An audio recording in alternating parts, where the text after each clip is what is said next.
ایران کے قدیم آریوں کی طرح ہندوستان کے آریہ بھی اپنے مردوں کو دفن کرتے تھے۔ ایران کے آتش پرستوں میں مردوں کو پہاڑوں کے اوپر کھلا رکھ دینے کی رسم تھی اور وہ پرندوں کا لقمہ بن جاتے تھے۔ ویڈیو میں آگے بڑھنے سے پہلے سبھی دوستوں سے گزارش ہے کہ ہمارا چینل سبسکرائب کریں اور بیل کے آئیکن کو دبا دیں تاکہ ہماری ہر آنے والی ویڈیو آپ تک بآسانی پہنچتی رہے۔ یہ بہترین اور نہایت طاقتور قوم کا ابتدائی مسکن تھا جس نے سب سے پہلے پنجاب کی طرف ہجرت کی۔ ان کا رنگ صاف تھا اور وہ اپنے آپ کو آریہ یعنی عالی مرتبہ، محترم اور حکمران کہتے تھے۔ رگ وید میں لفظ آریہ ہر مرتبہ برہمنی قبیلوں کی نشاندہی کرتا ہے۔ ایران کی سطح مرتفع کے باشندوں کے ساتھ ان کا گہرا ربط تھا، وہ بھی خود کو آریہ کہتے تھے۔ ایران میں کیومس کی حکمرانی سے قبل ایک طاقتور بادشاہت قائم ہو گئی تھی، وہ مہابل یا مہابلی خاندان تھا۔ اس نے ایرانی بادشاہت کو انسانیت کی معراج پر پہنچا دیا تھا۔ ہندوستان کے آریہ سندھ اور پنجاب کے علاقوں میں محدود تھے۔ ان کی قدیم کتاب میں بار بار سندھ کا ذکر کیا گیا ہے لیکن گنگا کا نہیں کیا گیا۔ آریہ کس دور میں پنجاب میں داخل ہوئے اس کے متعلق کچھ نہیں کہا جا سکتا۔ کچھ لوگوں کے خیال میں یہ حضرت موسیٰ کے دور میں آئے۔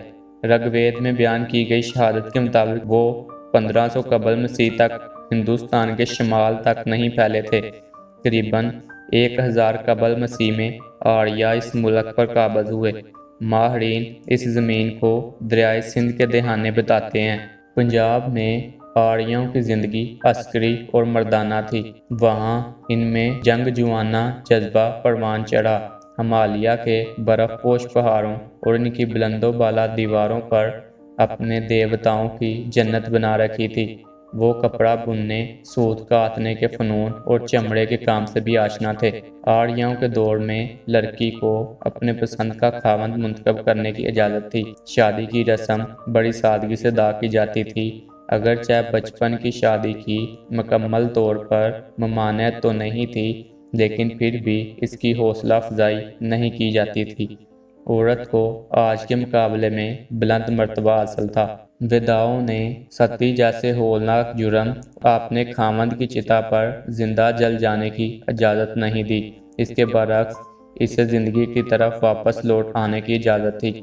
آریوں کی خوراک میں گائے کا گوشت بھی شامل تھا۔ ویدوں میں ایک رسم کا حکم دیا گیا ہے جس میں گائے کی قربانی کا کہا جاتا ہے۔ ہندوؤں کی قدیم طبی کتابوں میں حاملہ عورت کے لیے گائے کے گوشت کی سفارش کی گئی ہے۔